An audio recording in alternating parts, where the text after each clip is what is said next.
Good morning, PASW clients and staff, friends joining us. Welcome to Tuesday's class. Hope you enjoyed yesterday when we looked at the great, brilliant genius Mozart and all of his wonderful, beautiful melodic music that came out of his mind. Today we are going to be doing, I'm going to vary it up a little bit if it's okay with you. We're going to be doing a little bit of film history, iconic film scenes, iconic directors.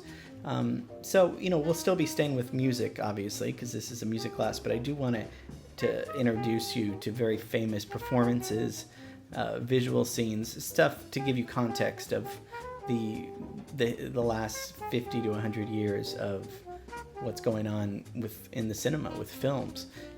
We have, and because of John, he's provided an acting studio, an acting space for you guys to audition, to rehearse with Diana and David.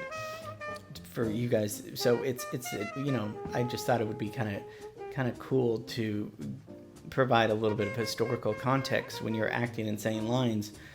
Who, I know that we know the actors today, the famous ones, but who were the people that earlier that were that influenced a whole other kind of acting technique and all that stuff. And again, David and Diana and John really are the experts with this, but I just thought it would be fun to visually show you some scenes and to talk about that. So we were in Austria yesterday with Mozart, so let's fly over to Sweden and talk about one of the most famous directors of all time, Igmar Bergman.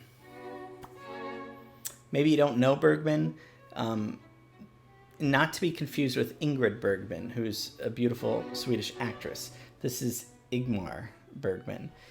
No relation, by the way. So I was confused as a kid growing up. That's why I wanted us to all be on the same page. So we're going to be talking about the director, Ingmar Bergman. Bergman has influenced a huge generation of filmmakers, in particular Woody Allen. It's his favorite filmmaker of all time. So we're going to talk a little bit about Bergman's life, about what he accomplished, why he is so important. We'll come back to that question, of course. Then I want to show you a scene from probably his most famous film, The Seventh Seal, and see what you guys think of that.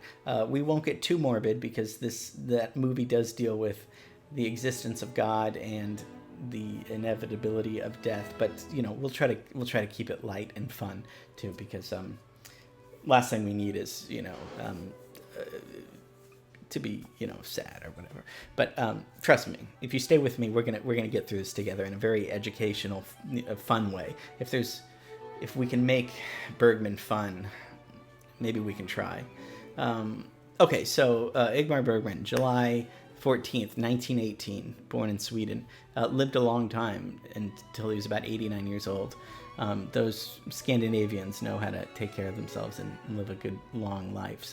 But Swedish director, writer, producer, and he worked in film, television, theater, radio.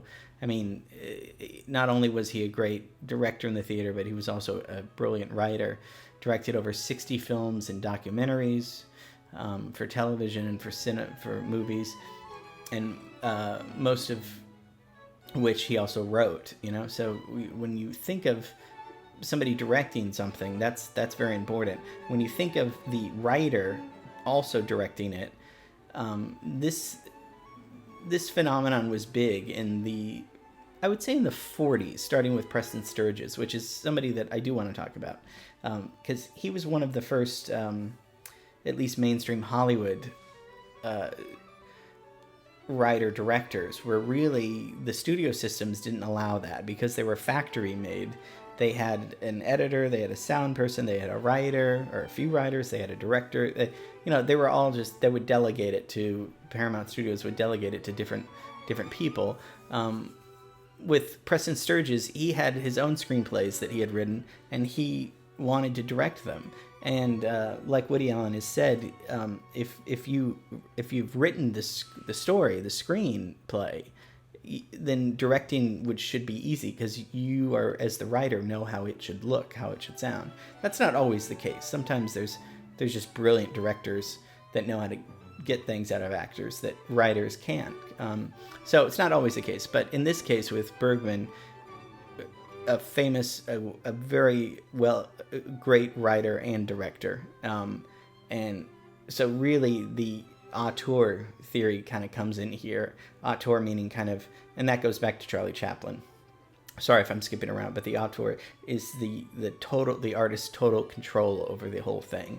When you watch a Bergman movie, you know that he had everything. It's a Bergman movie. It's not Bergman and then, corporate CEOs saying change the ending, and then, so-and-so's neighbor saying, this offends me and I can't do this. It's not Hollywood. Hollywood doesn't really work like that. But when you see Woody Allen, when you see Charlie Chaplin, it's their creation. So that's what the auteur theory means. And I don't want to get too analytical, of course, but I want to give you context.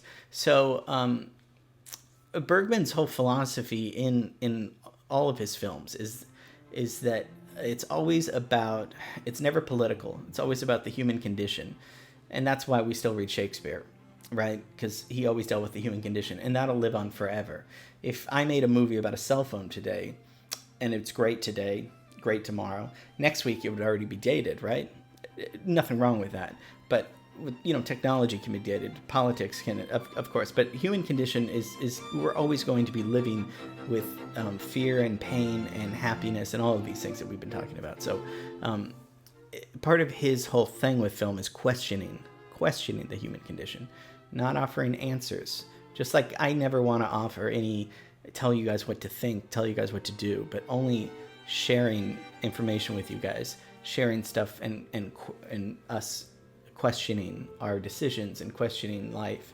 So I hope that that's what you're getting out of this. So he develops a repertory company of Swedish actors whom he repeatedly casts in his plays, movies, much like we have a repertory company at Performing Arts Studio West, our Black Box Theater. John, David, Diana, they work with you actors every day, and it's a company, and you guys are in all of John's and Diana's productions, and so he kind of finds a group of actors and creates this theater company for his material to be performed at. So he starts making movies in the 40s and 50s. From the 40s on until almost till 2000 or something, he's making movies. The movie we're going to be looking at is probably a scene that you maybe have seen. You've probably seen it, a parody of it rather than the original one, because it's so famous that so many Woody Allen, Bill and Ted's Excellent Adventure. A lot of movies have spoofed this because it is a great scene, and I don't really think any other filmmakers were dealing with issues like this and issues that were metaphorical, and I'll show you what I mean by that. So this is The Seventh Seal. Seventh Seal is probably one of his biggest films, and the title's from the Bible, from the Book of Revelation, Seventh Seal, and it's a kind of a historical fantasy. It's set in Sweden during the Black Death. And it tells this journey of this medieval knight, Max von Sydow, and a game of chess he plays with the Grim Reaper, with the personification of death. And you'll see him in this black cape. Now, if you know, the Grim Reaper is a personification of death coming to you to say, now is your time to come with me. And of course, human intuition is no, I'm not ready. I don't want to come. I don't want to come with you. You go on. I'll catch up with you later. Something like that. That's our survival instinct. So, but death comes to Max von Sydow's character and to take his life. But Max von Sydow says, "Well, let's play chess first." So and see where the game goes. So of course, this is all metaphorical. He doesn't want to play chess, really, right? You could think of chess as being a metaphor for life. Different moves, different plays, different techniques, outsmarting, winning, all that stuff. So let's watch this very beautifully shot on the beach in Sweden opening. It's in the beginning of the movie, opening shot of these two fine actors in Bergman's Seventh Seal.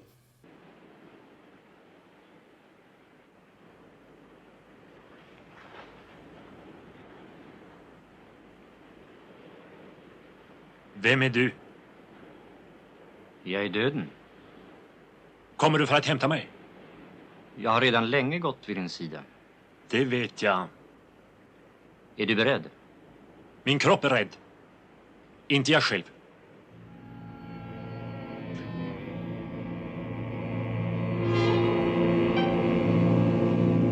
Vänta ett ögonblick. Så säger ni alla. Men jag lämnar inga uppskov. Du spelar ju schack, inte sant? Hur vet du det? Ja. Jag har sett det på målningar och hört i visorna. Ja, jag är verkligen en ganska skicklig schackspelare. Du kan ändå inte vara skickligare än jag. Varför vill du spela schack med mig? Det är min sak. Det har du rätt i. Villkoret är att jag får leva så länge jag står dig emot. Spelar jag det matt, förger du mig.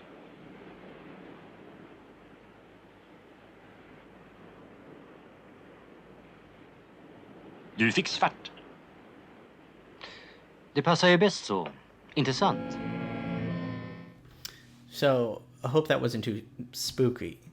There's some, not comedy in it, but some, it's playful in a way where obviously you know that this isn't real. This is in man's human existence and his thought. This is in his existential psyche. When I say man, I mean man, woman too. But the chess game is a brilliant metaphor for man's attempt to defy mortality. We don't want to die. We'll do anything we can, and even if we can put it off by a chess game. This is what Bergman's genius was. Nobody was making movies like this, especially not Hollywood. This is 10 years after the Second World War. So we want happy stuff coming out of here. And Bergman was kind of the founders of the, I don't really want to say like the art house cinema, but a little bit. I mean, I think this movie influenced Peter Greenaway, a lot of other people, into thinking, oh, movies don't have to just be, two people on stage talking. They can also represent something larger, allegorical, metaphorical. It's not just realism. It can be realism mixed with this guy talking to death. I mean, obviously, we can't talk to death. Death isn't a person, but here he's personified as a person. And Bergman was probably one of the first directors using the film medium to show that. His personal life was, I think it was kind of crazy. He was married 5 times, and big ladies' man, and big used a lot of the ladies though in his brilliant performances in his movies and plays, and but I think enjoyed Hollywood movies. I know that he loved watching BMX bikers in his older age, and he was a big fan of Sex and the City. So all this stuff about the seriousness of his movies, he was, I think, a pretty quote unquote normal, just guy because all of his movies deal with this kind of stuff. So if you want to dive more into his movies, if you like these themes, almost all of them are gems. They're almost all brilliant movies because he was just such an important character. So I hope you enjoyed this. Igmar Bergman's Seventh Seal, 1957. So we'll do a little bit more film history later, but I mean, tomorrow we'll do a music class. But I do want you guys to know about these names, know about these scenes, know about the movies. And again, you don't have to like it, but we should know about these things. They're important. Love you guys. I hope you enjoyed this. See you tomorrow for Wednesday. Bye.